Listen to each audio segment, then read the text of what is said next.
दुखों के इस संसार में, कुंठा के इस विस्तार में, भय से भरे प्रासाद में, दुर्भावना के स्वाद में, हम करते दैवी आरती।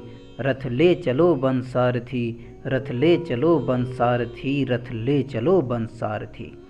विवेक होता शून्य तब, हो मोह के आसक्त जब, हाँ धर्म का हो लोप जब, हो प्राणियों में शोक जब, हम करते दैवी आरती। रथ ले चलो बंसारथी, रथ ले चलो बंसारथी, रथ ले चलो बंसारथी। महिला निरादर हो रहा, शासक निरंकुश सो रहा, सत्ता में दानव भर रहे, जनता का शोषण कर रहे, हम करते दैवी आरती।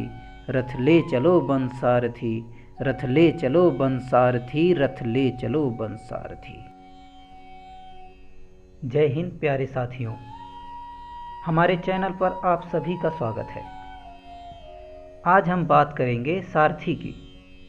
सारथी यह शब्द सुनने में हमें जितना साधारण लगता है, वास्तव में ऐसा नहीं है। वास्तविकता इससे कुछ उलट है। हम सभी के जीवन में कभी न कभी, कहीं न कहीं, किसी न किसी मोड़ पर ऐसी विषम परिस्थितियों का सामना करना पड़ता है जिसके बारे में हमने कभी सोचा ही नहीं होता, या हम कह सकते हैं कि उसके लिए हम कभी तैयार ही नहीं हुए रहते। फिर भी हम सभी के साथ ऐसा होता है। यह एक स्वाभाविक सी प्रक्रिया है। आपने भी अनुभव किया होगा या फिर आगे करेंगे। तब हम बड़े दुखी या अधीर पड़ जाते हैं। हमारे सोचने समझने की शक्ति क्षीण होने लगती है। हम कुछ समझ ही नहीं पाते कि अब करें तो करें क्या। तब हमें एक सारथी की आवश्यकता पड़ती है, उसके साथ की आवश्यकता पड़ती है, उसके सहयोग की आवश्यकता पड़ती है, जो हमें इस संकट से निकाले, हमें नया रास्ता दिखाए, ताकि हम इन विकट परिस्थितियों से बाहर निकल सके। अब प्रश्न यह है कि आखिर ऐसा सारथी कौन है, या फिर कौन हो सकता है? तो वह कोई भी हो सकता है। आपके पिता, आपकी माता, भाई बहन, मित्र, पति पत्नी, आपके प्रेमी प्रेमिका, या फिर आपके गुरु। हर वो व्यक्ति जो आपको ऐसी परिस्थितियों से बाहर निकालने की क्षमता रखता हो, यहां तक कि आप स्वयं भी। यह बात सुनने में थोड़ी अटपटी लगेगी, परंतु यह सत्य है।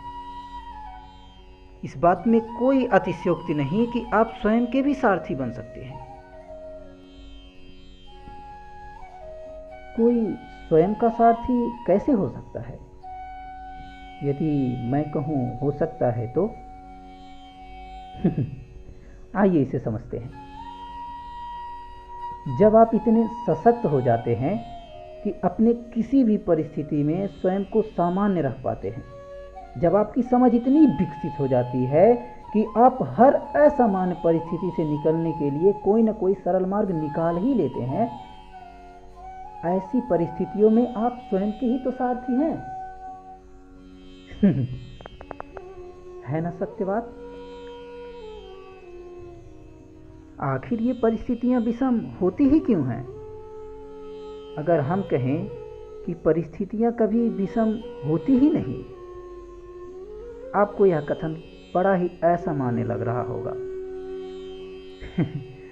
आइए इसको एक उदाहरण से समझते हैं।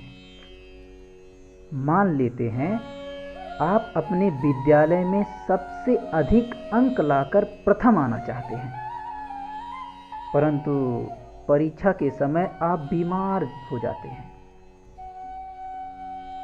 आप पास तो हो जाते हैं, परंतु प्रथम न आने के कारण आप बहुत दुखी हैं।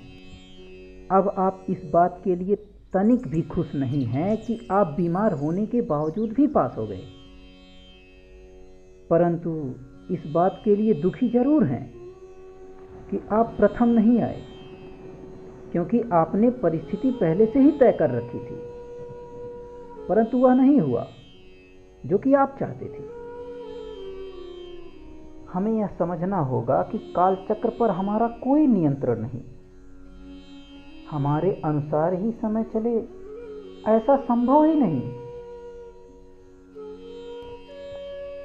दिन है तो रात होना स्वाभाविक है, सर्दी है तो गर्मी होना स्वाभाविक है, सूखा है तो बरसात होना स्वाभाविक है।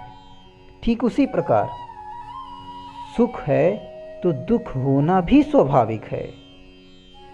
ये एक ही सिक्के के तो दो पहलू हैं, जिसे हम कभी बदल नहीं सकते।